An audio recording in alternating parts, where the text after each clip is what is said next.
In today's tutorial, we are going to talk about the legs series, specifically how to properly activate and engage the glutes without tucking the spine. Even if you do not think that you need to watch this video, you need to watch this video.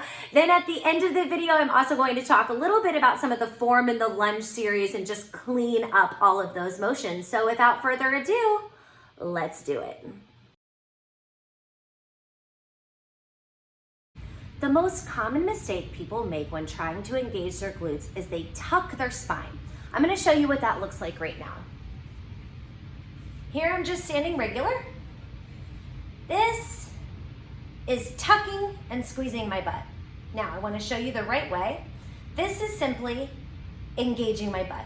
No tuck at all, my spine didn't change. So once again, wrong way, right way.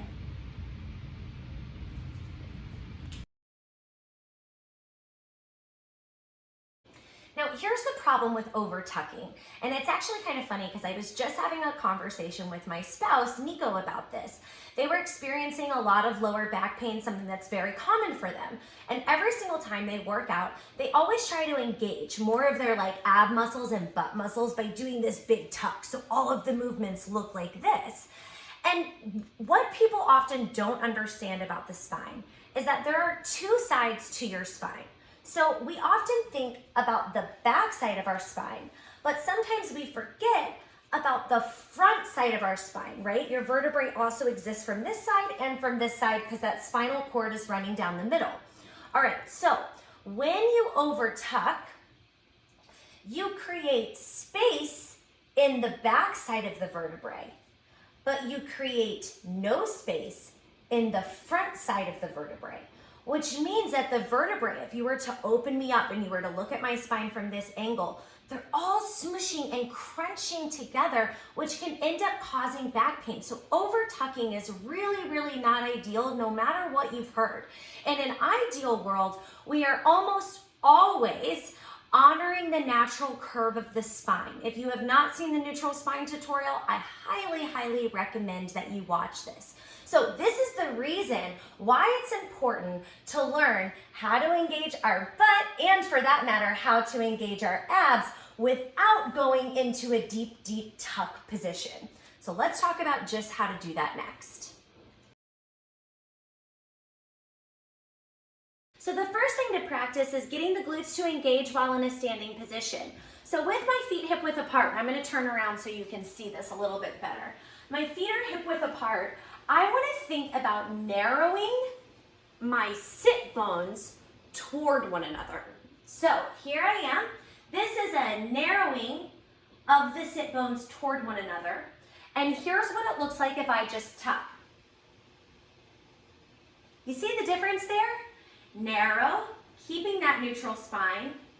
Tucking, not keeping the neutral spine.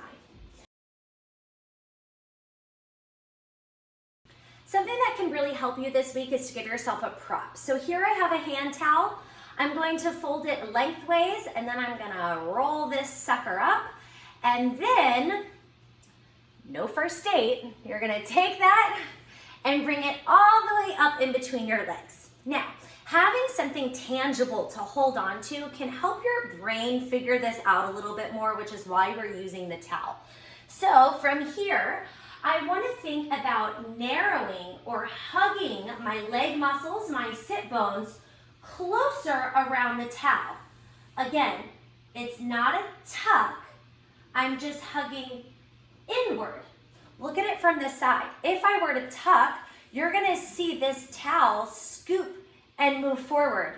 Wrong way. Without tucking, the towel stays exactly as is. I just clinch up on it a little bit more.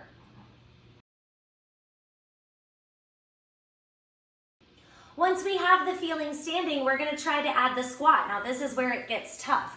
So you're going to feel those muscles engage, and now you're going to see if you can put range of motion with it. At what point, as you start to bend your knees, do you feel those muscles release or pull away from one another? If you let the muscles release, you will be able to go very low in your squat. This is why I never tell people to get lower, because usually when you get lower, you're doing it wrong. Instead, if you keep those muscles together, you're gonna have to go really slow. They stay tight the whole time, and your squat will be very small. However, you'll feel it on the underside of the butt. You know how sometimes you do squats and you only feel the top side of the legs? That's because your glutes are not narrowing together. They're not engaging. You're letting them release and going really low, and then the top side of the legs are taking over. Learning how to do this is very much a step-by-step process. So step one is figuring out how to engage without tucking while simply standing. Once you have that, you can move on to step two, which is what does my squat look like while still holding those muscles together? Once you have that, you can even move on to step three, which is where you try to single leg. So from here, I would pick up my opposite foot. Now there's even more engaging in this glute because I only have one foot on the floor. And then instead of thinking about trying to pulse, up and down, up and down, up and down. Can you see that my knee joint is creating all that motion? I'm gonna hold here. I'm gonna think about pressing my heel down into the floor. Heel pushes down, that's gonna cause me to come up a smidge. Heel, down, little up, little down. This is what the pulse looks like. So again, right way looks like this. Wrong way looks like this.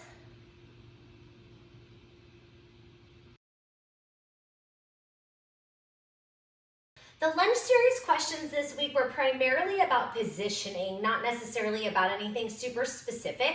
So I just want to show you all of those different positions. First position is going to be a become lunge. That's where we are hinged forward, all of our weight is in our front leg. Then I'm going to ask you to open up to a warrior two. Now in a warrior two, you drop the back heel, the chest is a little bit taller, the front leg flares open, the back hip pulls open, tailbone drops down. This is actually a really big hip opener, which is why it fits perfectly in this series, because it gives you a chance to actively stretch out the hips.